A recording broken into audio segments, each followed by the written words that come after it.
Hello friends, आजको मेरो चाहिँ युट्युब च्यानलमा हजुरहरूलाई स्वागत गर्दछु। आज म भिडियो लिएर उपस्थित भइसकेको छु। आजको भिडियोमा म बताउने छु कि आइपिओको रिजल्ट कसरी चेक गर्ने। त सबभन्दा पहिला म चाहिँ भिडियोतर्फ लाग्दैछु। मेरो सेयर सबैको मोबाइलमा हुन्छ।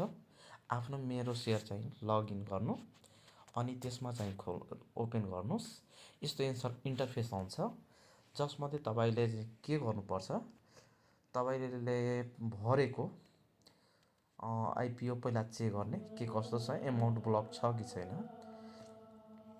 यसमा हेर्नुहोस्, भेरिफाइड छ, सूर्यकोण्डा हाइड्रो इलेक्ट्रिक लिमिटेड। जस्तै फेरि होटेल फरेस्ट इन, यो पनि भेरिफाइड छ। यसलाई म चेक गर्छु कि मेरो परे छ कि छैन। त सबभन्दा पहिला यसमा के गर्नुपर्छ, बोल्ड आइडी तपाईँको पनि आइडीमा हुन्छ। बोल्ड आइडी त्यसमा निकाल्नुपर्छ।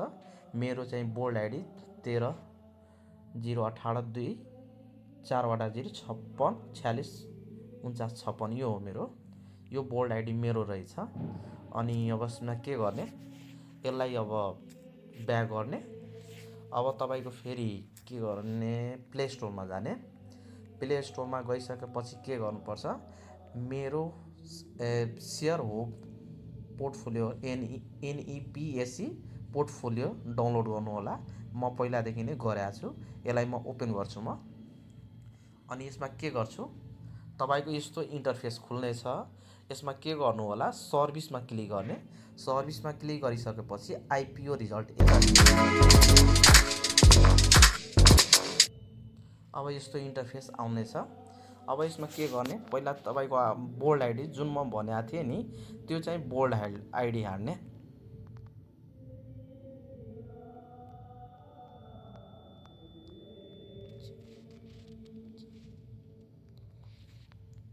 सूर्यकोणको चाहिँ मैले त्यसमा बताएको थिएँ हजुरहरूलाई, सूर्यकोण्डा।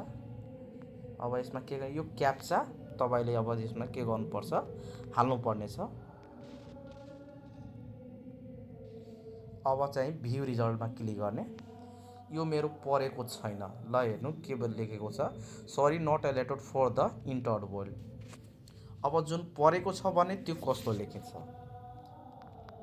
नेपाल लाइफ समृद्धि। अब यसमा फेरि म पुनः त्यसमा क्याप्चाको नम्बर म त्यसमा हाल्नेछु 36।